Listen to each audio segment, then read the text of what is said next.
Sistema é o nome que damos a um conjunto de elementos que formam um todo organizado. Qual o sistema que vivemos no Brasil? Você já pensou em como se organiza esse sistema e quem está no comando?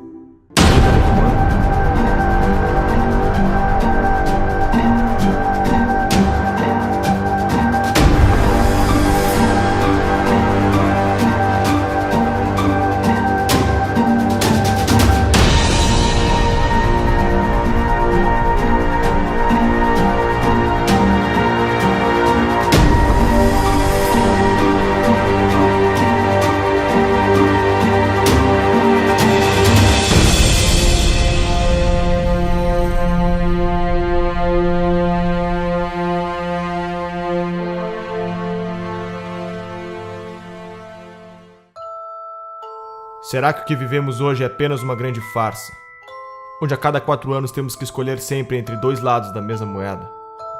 Estaria todo o sistema político infectado com o mesmo vírus? A história da nova democracia brasileira se confunde com o crescimento dessas ideologias de esquerda. Pois os mesmos protagonistas que pautavam por esses ideais foram os que fundaram a nossa Constituição de 88, e são hoje os que estão à frente dos grandes partidos políticos no Brasil. Poder é fazer com que você seja obedecido, exercer sua autoridade por meio da influência ou da força. Existem 3 formas de exercer o poder em uma sociedade: o poder político-militar, o poder econômico e o poder intelectual. O que Marx propunha? Os marxistas, qual é o sonho dourado do marxista? Não é que não haja dominação, é inverter a classe dominante e a classe dominada. E para isso é preciso tomar o Estado por dentro. Espero que não tenha passado do point of no return, do estado de coisas além do qual é impossível voltar. Quando mais de 50% da população depende, inclusive economicamente, do Estado, quem votará para reduzir o Estado? Quando o Estado alcança um determinado ponto de grandeza, de tamanho, de custo, começa a se tornar inviável trazê-lo de volta a um tamanho razoável. E é por isso a força também da esquerda por um Estado cada vez maior, ainda que isso seja sustentável. Após a morte de Stalin, principalmente nos partidos comunistas em países democráticos, apostaram que a revolução se daria pela tomada dos espaços nos meios de propagação da mensagem, ou seja, pela conquista do poder intelectual. Conforme Gramsci, todos devem ser socialistas sem que se deem conta. Para se conquistar o poder, deve-se primeiramente conquistar as mentes e os corações das pessoas.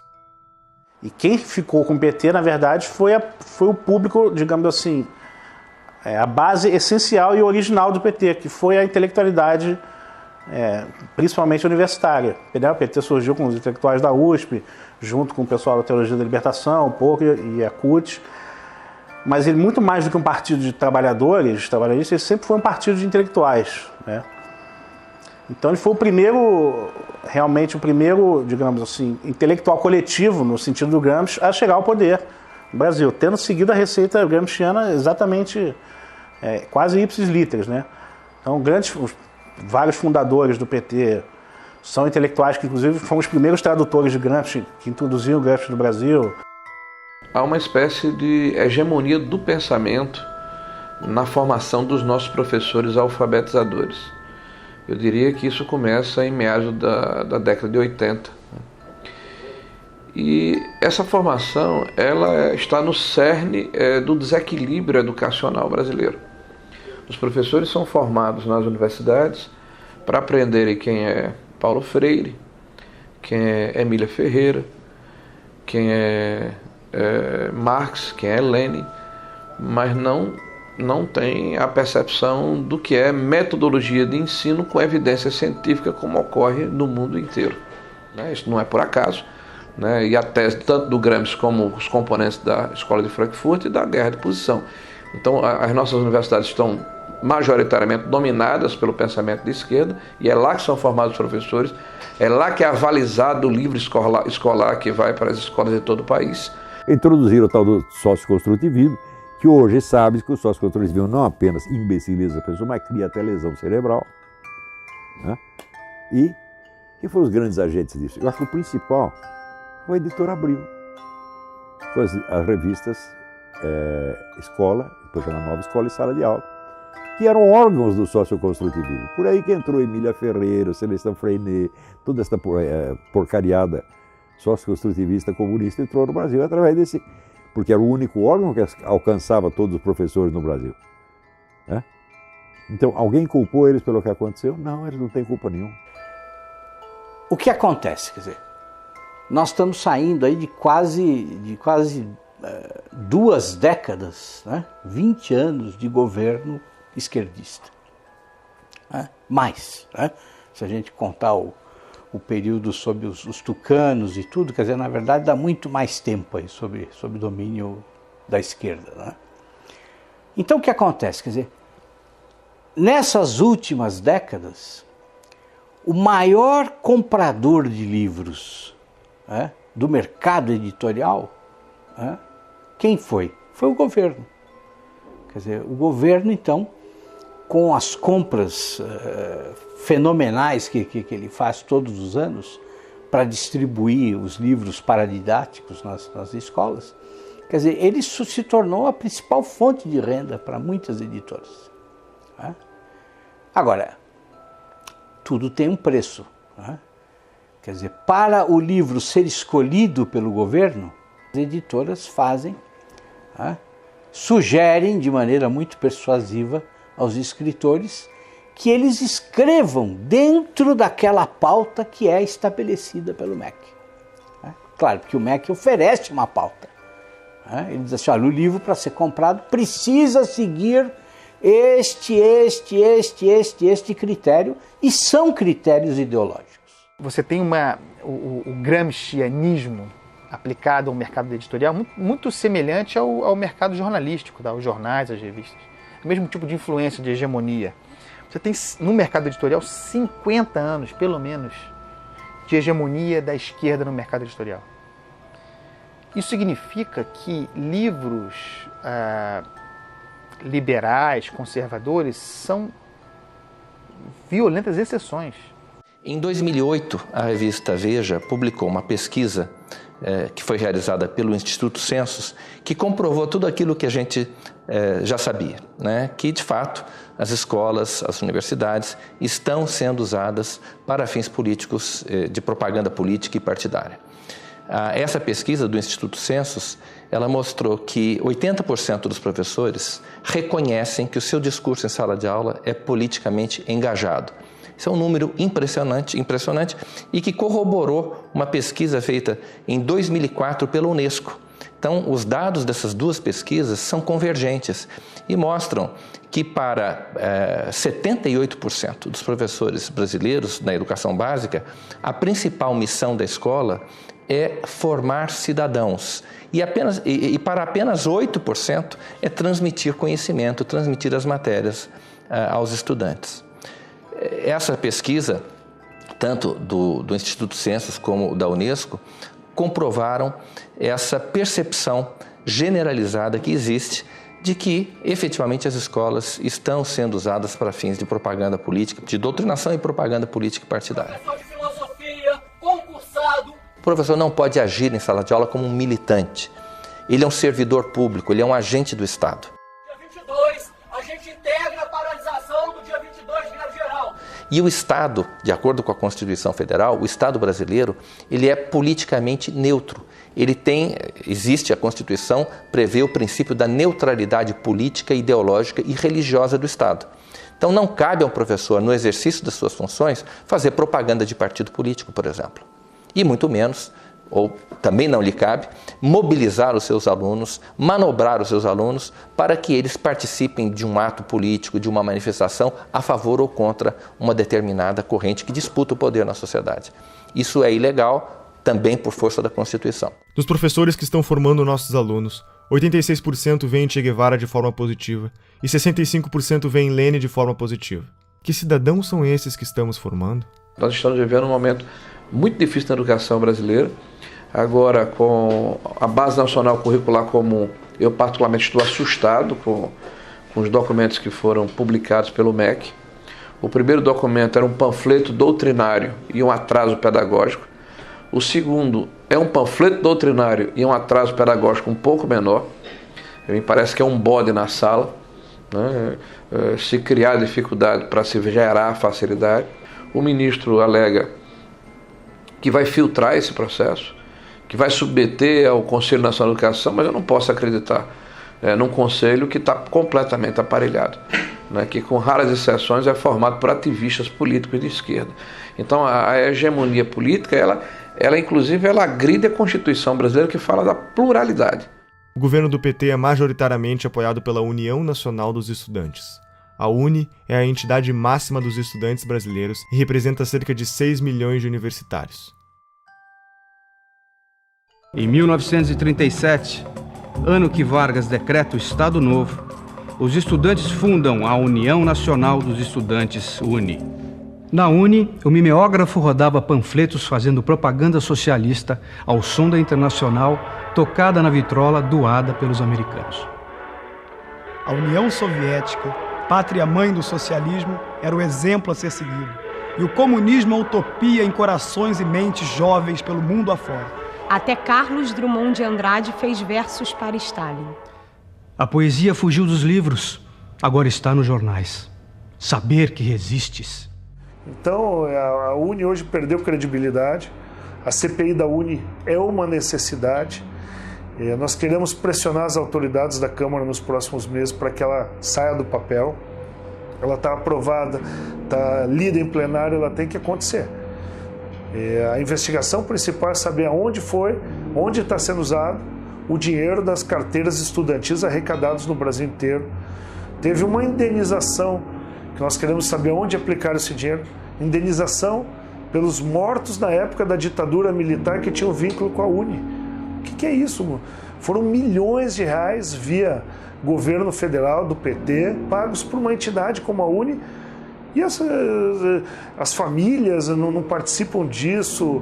Existiram esses casos, não existiram, tem comprovação, não, fizeram uma indenização milionária. Nós queremos a CPI da UNE saber se esse dinheiro foi usado só para pagar ônibus, manifestantes que vinham aqui fazer protesto, ou seja, o governo aparelhou a UNE, a CUT, o MST com o dinheiro do governo para simular que eles tinham apoio popular para impedir o impeachment, aparelharam esses órgãos para virem aqui para contestar projetos de lei que poderiam investigar ou a criação de CPIs. E pode ter certeza, meu feeling é que uma CPI da UNE põe mais gente na cadeia.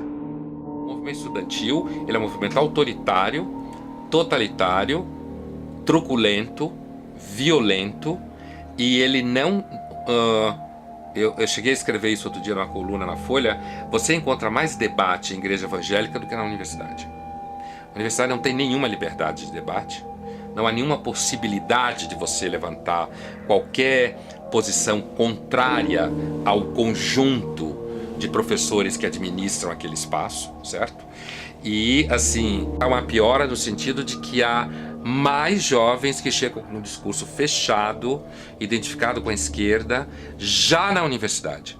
E quando eles chegam na universidade, então, se você estiver falando assim de um curso de humanas, onde tem várias disciplinas de humanas, eu diria que 80% ou 90% do conteúdo dado em sala de aula será de esquerda.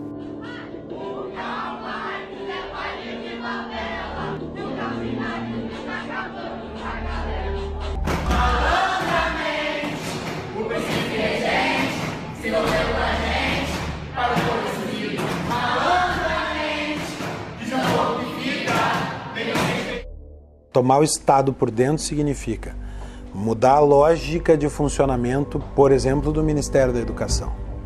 O Ministério da Educação agora deixa de ter a função de servir para Marx a burguesia e passa a ter a função de ser um elemento de revolução, de contribuir para a quebra da dominação da burguesia, a formação do proletário cidadão. Fecha muito com as teorias de educação que são aplicadas no Brasil. Essa questão da hegemonia da esquerda, né, sobretudo no meio universitário, que eu acho que isso fez muito mal para a cultura além da universidade, né, porque causou um certo uma restrição muito preocupante, né, do imaginário das pessoas. Uma coisa que o Olavo de Carvalho fala sempre, que a sua capacidade de imaginação, de ampliar suas imagens, é muito importante para quem exerce atividade intelectual, né? Há décadas estamos formando pessoas com base no pensamento marxista. Onde toda essa gente foi trabalhar? A mídia é o maior formador de opinião da população. São TVs, blogs, jornais e revistas que contam ao povo o que está acontecendo. Mídia técnica significa que o governo deveria gastar com publicidade proporcionalmente à audiência dos respectivos veículos de comunicação. O problema é que a pesquisa brasileira de mídia identificou que a mídia técnica está longe de ser realidade. O dinheiro investido em publicidade parece não ter nenhuma relação com a audiência do veículo. Qual é o critério? A farra com o dinheiro público é tão avassaladora que já houve casos de jornal fictício receber verbas publicitárias. Desde que a presidente Dilma chegou ao poder, os gastos com publicidade só aumentaram. Apenas no ano de 2014, a presidente gastou 210 milhões com campanhas em nome da presidência. O ex-editor da Isto É Brasília revelou que o banqueiro Daniel Dantas, que acabaria sendo preso em escândalos de corrupção, quando estava com sua imagem em risco, acionou um dos seus contatos na mídia, Leonardo Atushi, jornalista da Isto É, para publicar matérias que defendessem seus interesses na mídia. Em 2011, Leonardo Atushi montou sua própria publicação, o Brasil 247. Duas acusações importantes surgiram contra o 247 na sua trajetória. A primeira foi encontrada num imóvel do doleiro Alberto Youssef, delator da Operação Lava Jato, no monitor de um computador. Um papel com anotações com o nome do jornalista, seu número de telefone e uma indicação de pagamento de 6 parcelas de R$40 mil, sugerindo pagamento entre a quadrilha de Youssef e o editor do portal. Foram também encontradas movimentações milionárias entre as contas da empresa e as empreiteiras investigadas. No mesmo dia dessas descobertas, o Brasil 247 publicou uma matéria mencionando Pascovitch e defendendo a soltura do lobista. Com as eleições de 2010, a blogosfera progressista sentiu a necessidade de unificar o movimento com o intuito de formar pautas de acordo com a defesa da candidatura da ex-presidente Dilma. Foi então criado o movimento dos blogueiros progressistas, BlogProg, em São Paulo, com a participação de personalidades como Leonardo Sakamoto. É possível afirmar que para cada leitor do blog Conversa Fiada, o governo gastou 1 centavo em publicidade, enquanto para o leitor da Folha, o gasto foi de 5 centésimos de centavo. Em 2013, a revista Carta Capital recebeu quase 7 vezes mais investimentos por leitor que a revista Veja, Isto É e Época. Quem é Leonardo Sakamoto? Um dos membros da BlogProg. Sakamoto é um blogueiro militante que faz parte dos 54 replicadores da Agência Pública, uma organização que determina pautas para portais como a Carta Capital, Catraca Livre, Brasil Post, Sul 21 e muitos outros portais de notícias. Sakamoto recebeu da deputada Maria do Rosário do PT a autorização de repasse de R$546 mil às suas militâncias. A agência pública, conforme alega seu site, recebe como financiadores fundações estrangeiras como a Fundação Ford, Open Society Foundation, Oak Foundation, entre outras. O que são essas fundações? O que elas querem? A mídia é, junto com as empreiteiras do petrolão, o segmento mais corrupto que existe. E eu posso dizer isso porque minha cabeça rolou em todos os grandes veículos de comunicação. Em todos teve interferência política. Em todos. A imprensa constrói e destrói reputações. E constrói e destrói reputações não como um projeto longo. É conforme o que lhe convém. Quantas vezes nós vimos a imprensa mudar de lado, mas da forma mais descarada. Ela não diz mudei de lado. Ela simplesmente exalta uma figura aqui e depois destrói. Exalta outra figura ali e depois destrói. Me diga qual é a grande imprensa que não recebe dinheiro público, que não recebe dinheiro de governo federal, que não recebe dinheiro de estatal, que não recebe dinheiro de banco público, que não recebe dinheiro de governos estaduais e municipais. E muitas vezes a imprensa faz a política do achaque. Ah, não quer pagar? Então você vai ver. E aí bate. Denúncia, bate. Como é que funciona em geral? Né? Em geral, você faz uma reunião de pauta. Em geral, o editor-chefe, ou secretário de redação, né, ou diretor-geral, vem ali já com a linha editorial pronta, né, troca uma ideia, a pauta é essa, a pauta é aquela. Ó, você vai construir matéria nesse sentido. Então, você já recebe uma orientação. Ponto. Né? Aquilo vai voltar para a mão do editor. O editor vai corrigir, vai, às vezes, mudar todinha a sua matéria ou vai simplesmente derrubar. Existe muita muito pouca pergunta incômoda sendo feita no Brasil. E quando as perguntas incômodas são feitas, o jornalista é criticado. E por outro lado, muitas das perguntas que são feitas não são feitas para o devido esclarecimento das coisas, mas para estimular uma narrativa. Às vezes uma narrativa ideológica, na maioria das vezes uma narrativa ideológica. Em relação aos protestos que nós tivemos ao longo de 2015 e 2016 contra a Dilma Rousseff, contra o Lula, contra o PT, contra a esquerda, contra o esquema de poder que havia se montado no Brasil.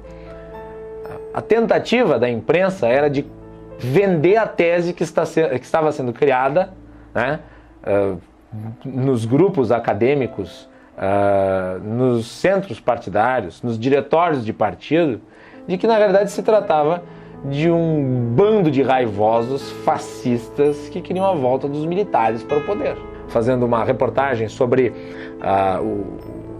um mini protesto que havia ocorrido em favor do impeachment, ainda depois do dia 16 de março, a imagem da notícia era intervenção já. Ou seja, você tenta vender para a população uma coisa que não é. Isso se reflete na cultura. A Lei Federal do Incentivo à Cultura, número 8.313, conhecida como Lei Rouanet, foi criada durante o governo Collor e é o principal mecanismo de financiamento e incentivo à cultura do país. As empresas podem investir até 4% do valor de seu imposto de renda, recebendo o valor em forma de desconto e patrocinando projetos culturais. O Ministério da Cultura deve aprovar o projeto, para então o responsável poder captar o dinheiro. Já parou para pensar quem escolhe os projetos que são selecionados? E que projetos são esses? O grande problema são os editais. Nos editais existe uma comissão que vai julgar os projetos submetidos, né? Então, quais são os critérios da comissão? Aí tem lá uma série de critérios teóricos que a gente tem que seguir, né? Mas na prática, a questão ideológica vai sempre prevalecer. Por quê? Porque a maioria das pessoas que participa do julgamento de editais são pessoas de esquerda. E não é só de esquerda socialista mesmo, entendeu? Não é esquerda... essa é a tendência. Então, você achar uma pessoa que, nesse tipo de edital, que não seja assim, é raríssimo. Você me perguntar quem faz parte de julgamento edital e que não é socialista, eu não vou saber dizer. E olha que eu conheço muitas pessoas, né? Então, o critério ideológico vai sempre prevalecer. Então, por exemplo, no meu caso, você quer fazer um filme sobre Olavo de Carvalho.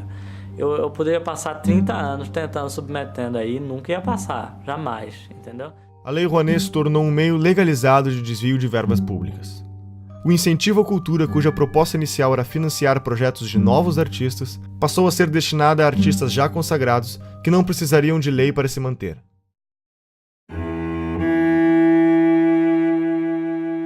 Foi justamente na gestão do Gil que começou essa deformidade da Lei Rouanet. A Lei Rouanet já existia, mas essa coisa de beneficiar artista consagrado, artista tipo Ivete Sangalo, pessoas já com nome, já com anos de carreira, isso foi na gestão do Gil. Olha, a gente está para abrir aqui a CPI da Lei Rouanet, exatamente para chamar artistas que receberam dinheiro sem precisar da Lei Rouanet. Então, o que fica suspeito, para não dizer comprovado, é que a Lei Rouanet serviu para comprar essa classe artística. Dificilmente você vê um ator se posicionando contra o PT. Regina Duarte começou a bater duro, tomou uma geladeira na Globo. E diversos outros ou nada falam ou apoiam. Por exemplo, Luan Santana recebeu 4,5 milhões da Lei Rouanet. Será que ele precisa mesmo desse incentivo do governo para colocar adiante os seus shows? Será que um ingresso ali, que com certeza não é menos do que R$100 para um show dele, será que o ingresso do show dele já não é suficiente para ele se manter? E assim eles vão conseguindo comprar toda a classe artística. E traz muita gente a reboque. Quando um cantor fala alguma coisa, os seguidores dele, que são fanáticos por ele, adoram a música dele, adoram o trabalho dele no cinema e etc., eles não tendem a se confrontar com essa pessoa. Então é muito interessante para o governo ter essas pessoas ao seu lado. E aí já emenda no artista, já emenda logo intelectual também, intelectuais, artistas, e vão trazendo eles para cá. Exemplo notório, Wagner Moura ficava aí no exterior denunciando o golpe, o golpe, o golpe. Chega a ser uma infantilidade hoje em dia ficar batendo nessa tecla do golpe. Mas eles ficam a todo momento batendo em cima disso até que vire verdade. Porque eles querem colocar nos livros das escolas que houve um golpe em 2016 contra uma presidente eleita democraticamente. Os sistemas totalitários que nós tivemos no século XX, eles tiveram como principais fontes do ódio era a raça, a classe e agora o apartheid intelectual. Se você não é de esquerda, você é burro. São todos os donos do poder, todos esses, Chico Buarque, Caetano Veloso, Gilberto Gil, todos septuagenários. Todos detiveram esse poder cultural durante esses 50 anos. Não é uma questão apenas de que eles têm um poder político em 13. Isso o empresário tem que entender. Eles foram coronéis do Brasil durante esses 50 anos. A cultura, você tem um cinema novo, você tem a Semana de 22, você tem a Tropicália, você tem todas essas manifestações de cultura de esquerda, cacete. Um dos exemplos do enviesamento dos projetos apresentados pela Lei Rouanet é o filme sobre José Dirceu, um dos petistas envolvidos com o Mensalão, para o qual foi aprovado 1,5 milhões de reais.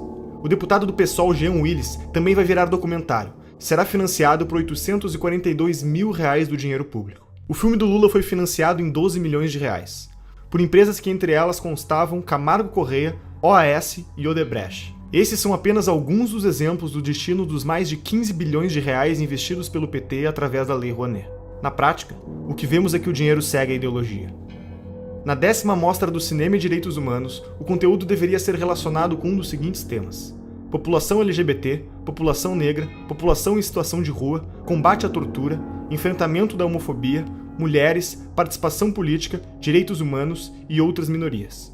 A maior parte do dinheiro vem das estatais. A Petrobras gastou mais de 400 milhões de reais na última década para aprovar projetos como o Projeto Pai e Filho, que conta a história de um homem aprisionado e oprimido pelo poder do pai que procura enfrentá-lo para quebrar a hierarquia da família. Já o Projeto Joelma conta a história da inadequação da mulher nascida no corpo de um homem, rompendo aspectos da sexualidade e do gênero. O rapper MC Guimê, que fatura mais de 300 mil reais por mês, teve autorização de captar via Lei Rouanet mais de 500 mil reais para a produção de um DVD. Luan Santana conseguiu aporte de 4,1 milhões de reais para cobrir sua turnê e Cláudia Leite aprovou a captação de 6 milhões de reais para fazer shows no litoral norte do Brasil.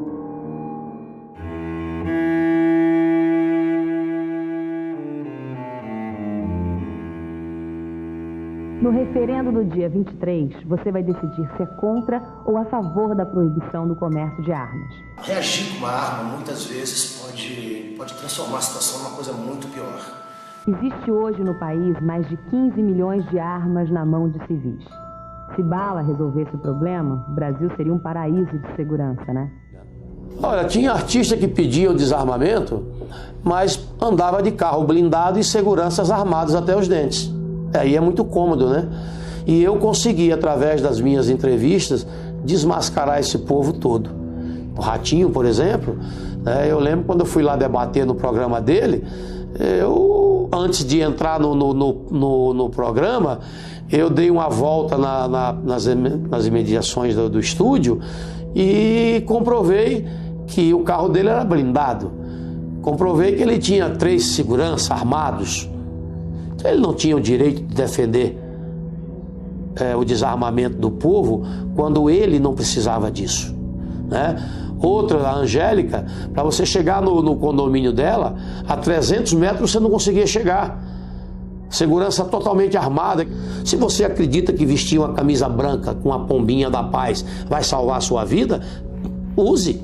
Mas se você acha que uma arma dentro da sua casa, se você conseguisse antecipar a ação do marginal, vai salvar a sua vida, ninguém pode te negar esse direito. E é isso que nós defendemos, o seu direito de escolha. Se você quer, cumprindo os requisitos, você tem direito garantido. Coisa que, infelizmente, o governo do PT retirou isso do povo brasileiro. A violência pode ser usada para o bem ou para o mal. É que nem arma. A esquerda adora falar que a arma mata. A gente está num país que a gente sabe que tem mais arma que habitantes e que a segunda emenda, que é o direito de legítima defesa, é sagrado. Quando a gente vê a discussão de desarmamento, de Obama e companhia, não tem nada perto com o modelo brasileiro. O acesso do bandido às armas já se dá na ilegalidade. Quem segue a regra foi eu. Fui eu que passei por um processo ultra mega burocrático de 5 dias úteis, que você precisa esperar de background check aqui nos Estados Unidos. 5 dias úteis. Você vai lá, compra a tua arma, que aliás custa mais ou menos 1/4 do que custa no Brasil, 1/5. A arma no Brasil custa 4, 5 vezes mais caro. Você compra a arma, espera 5 diazinhos e vai lá buscar. Foi o processo burocrático que levou. E não tem nenhum custo de despachante, R$1.000 de licença para cá e para lá, não tem nada disso. Porque é um país que entende um direito básico do indivíduo de legítima defesa.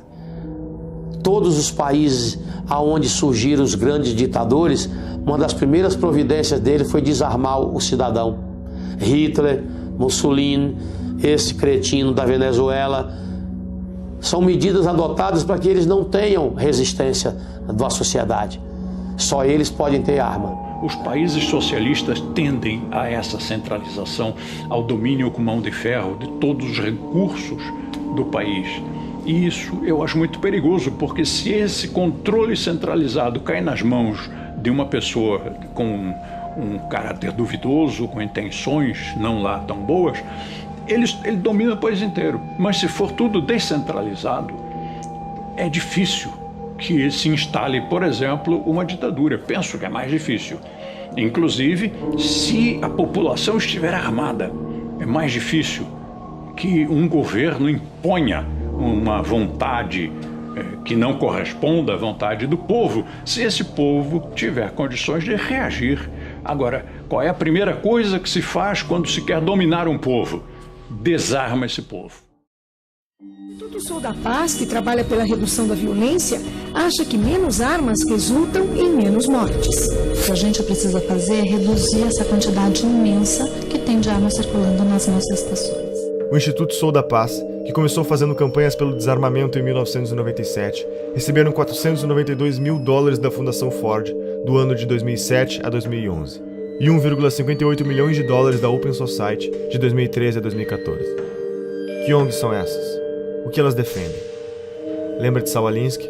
Segundo a CPI das ONGs realizada em 2007, foram apresentadas mais de 13 bilhões de gastos de diferentes esferas do governo. Para sindicatos foram repassados R$495.698.000.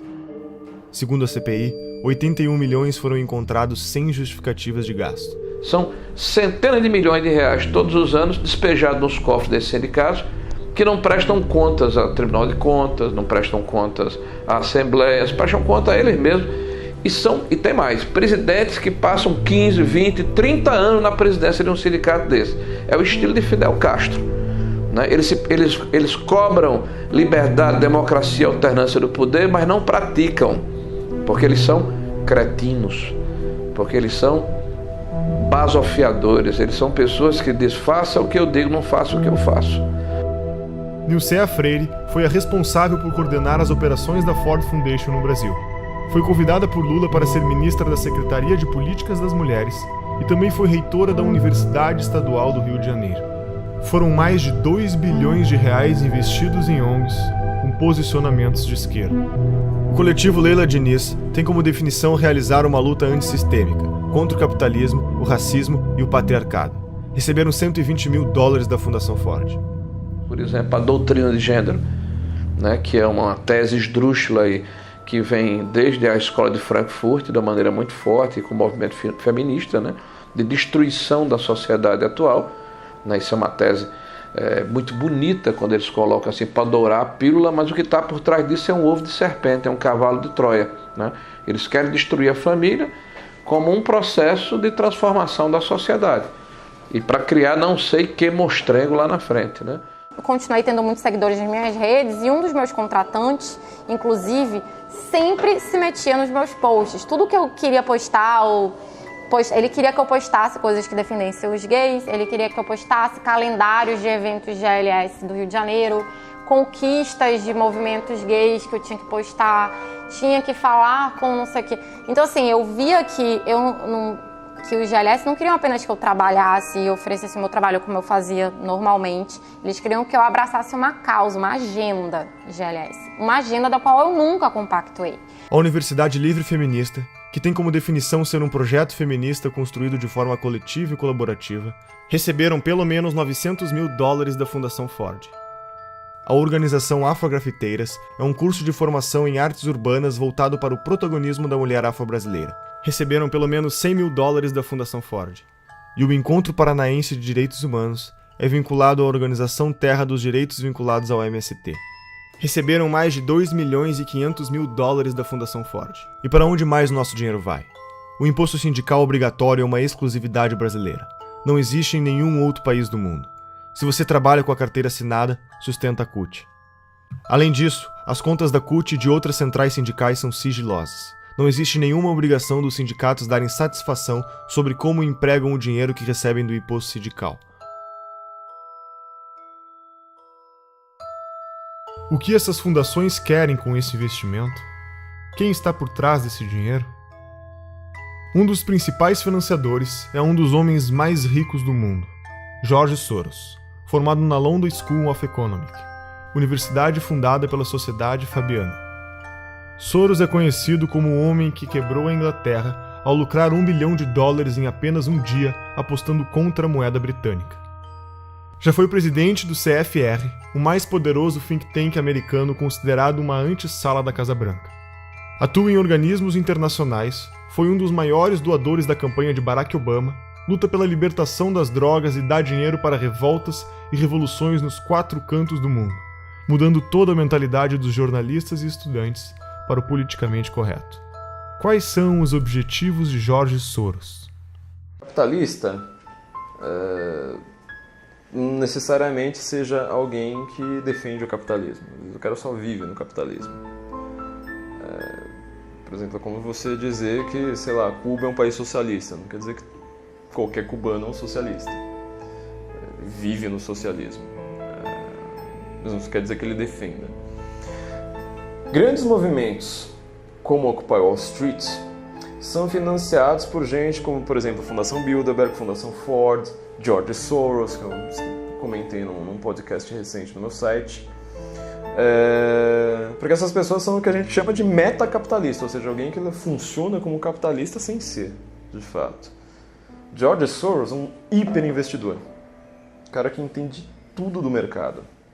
Por isso que até é uma bobagem que muita gente faz, tentar ficar ensinando leis de mercado achando que vai ir contra alguém. Bem, esses caras entendem mais de lei de mercado do que todos os liberais juntos. Eles são o mercado. Agora, ele não acredita naquele negócio, ele quer poder. E eles não pensam de uma maneira individual, ou seja, eles não pensam como indivíduo, tipo, eu quero ter poder para mim. Ele está construindo um projeto de poder ali para, às vezes, daqui a 100, 200 anos. Essas fundações são assim. Rockefeller está em qual geração? Nem sei mais qual. Eles começaram lá atrás. Vivemos em um capitalismo debilitado, sufocado pelo governo, chamado em inglês de crony capitalism. O governo regula diversos mercados. Agências reguladoras como a Anatel não deixam você ter escolha no mercado de telefonia. E a Ancine define uma cota de conteúdo nacional nos cinemas e nos canais de TV por assinatura. 11 milhões de pessoas trabalham para o governo brasileiro. Eles são pagos com o dinheiro da arrecadação de impostos. Todos esses funcionários têm salários vitalícios e não podem ser demitidos sem justa causa. Os nossos 513 deputados federais podem ter até 25 assessores. Contam com auxílio moradia, 14º, 15º salário e cotas de gastos parlamentares, que englobaram o auxílio paletó, uma ajuda de custo para comprar ternos que em 4 anos gastou 252 milhões de reais. E outros 600 mil cargos de confiança do governo. Esse mecanismo abre brechas para a corrupção ao criar um mercado de cargos, usado como moeda política em negociações de alianças partidárias. 1/4 dos funcionários em cargos de confiança eram filiados a um partido, e 80% deles era do PT. Todos os ministros do STF têm direito a motorista particular, o que não ocorre, por exemplo, na Suprema Corte Americana. Segundo o Portal da Transparência, só em São Paulo há 311 motoristas à disposição dos juízes. A Câmara Municipal tem 26 motoristas, 13 garçons, 7 auxiliares de cozinha, auxiliares de serviços odontológicos exclusivos, cirurgiões, dentistas, oftalmologistas, lubrificadores de veículos e vidraceiros. Isso são alguns exemplos de quem compõe o Estado brasileiro.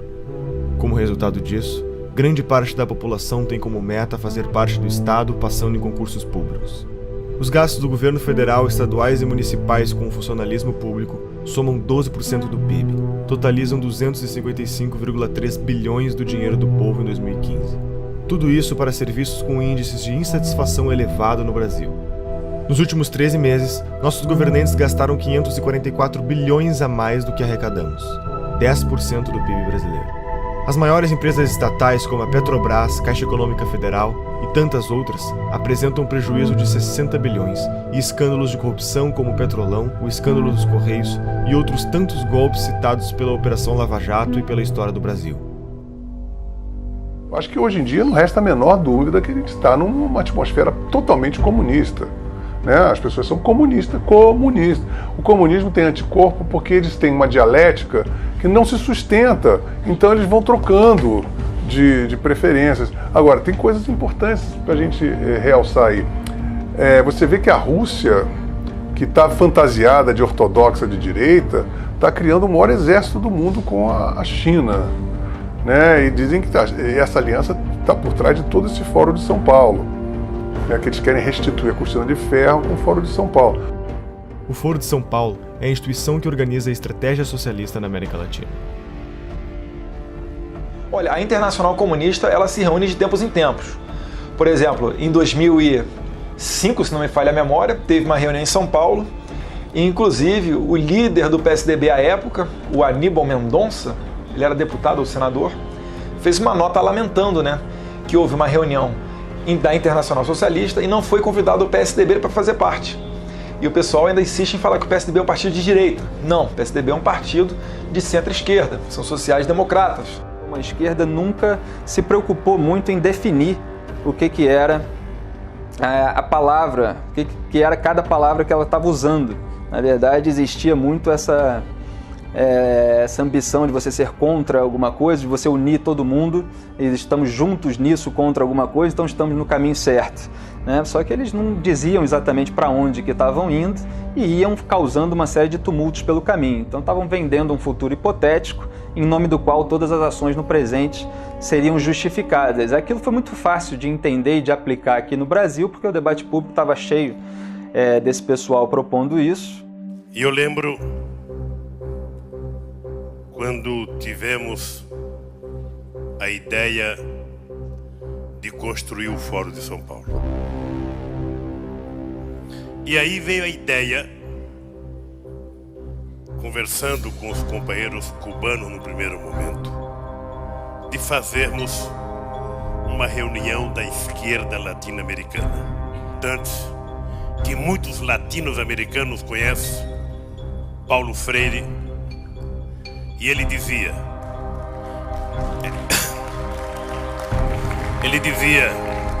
juntar os diferentes para derrotar os antagônicos. E nós, que uma das forças políticas que mais contribuiu para que nós chegássemos a construir o que nós construímos, foram os companheiros do Partido Comunista Cubano, que sempre tiveram paciência e experiência de nos ajudar. Não, fala-se, eu não acredito nisso, mas eu quero colocar isso na entrevista, de uma aliança, de um eixo Chaves, Fidel e Lula. Ô Boris, você sabe que isso é no mínimo uma piada de mau gosto, claro. E eu te aconselho até não repetir isso no vídeo.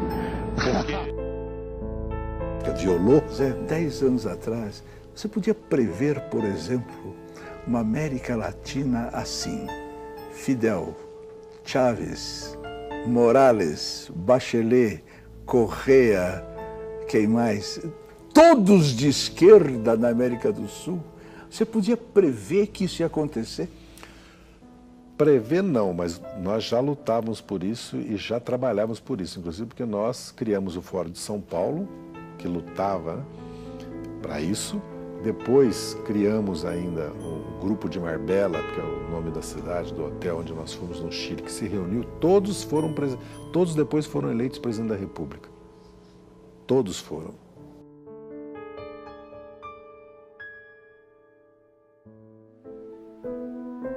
Tudo custou muito caro para o Brasil. Tudo custou muito caro para o mundo. Caro para a nossa educação, para as nossas crianças. Caro para a autoestima da humanidade e para todos os 100 milhões de mortos que perderam seus sonhos em genocídios e na falta de liberdade. Herdamos a responsabilidade de acabar com a utopia. Nós temos o compromisso de aprender com o passado. Não podemos deixar esse episódio da história desconhecido.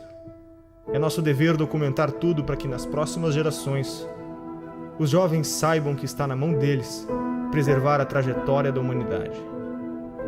O mundo anseia pela verdade para se libertar e continuar crescendo. Não é só economia nem só política. É a manifestação dos valores da nossa sociedade, das nossas famílias, dos nossos antepassados e de todos os nossos filhos. Despertamos intelectualmente. Não há mais espaço para ditadores monopolizarem nas nossas vidas. Agora precisamos quebrar a dominação cultural que nos foi imposta. Durante 16 anos, os jornais, canais de TV e estações de rádio do Brasil se recusaram a noticiar a existência e as atividades do Foro de São Paulo. O Brasil parecia estar preso entre as malhas de uma articulação criminosa, que envolvia ao mesmo tempo a totalidade dos partidos de esquerda latino-americanos, a classe jornalística nacional, o sistema de ensino, as principais gangues de narcotraficantes do continente e uma parcela nada desprezível da elite política e financeira internacional. A gravidade desses fatos media-se pela amplitude e persistência da sua ocultação. Crescendo em segredo, o Foro de São Paulo tornou-se o motor principal das transformações históricas no continente, enquanto a ignorância geral fazia com que os debates públicos e a vida cultural se afastassem da realidade, se transformando em uma engenharia de alienação, fortalecendo ainda mais o crescimento de um esquema de poder que se alimentava da sua própria invisibilidade. A queda vertiginosa do nível de consciência pública nessas condições era inevitável. Um dos aspectos mais perigosos da situação é a facilidade com que os culpados se desvencilham de qualquer tentativa de denúncia, qualificando-a de teoria da conspiração. Mas quem falou em conspiração? O que vemos é uma gigantesca movimentação de recursos, de poderes, de organizações, de correntes históricas, tudo documentado. É o inimigo onipresente e invisível, sonhado por Antônio Gramsci.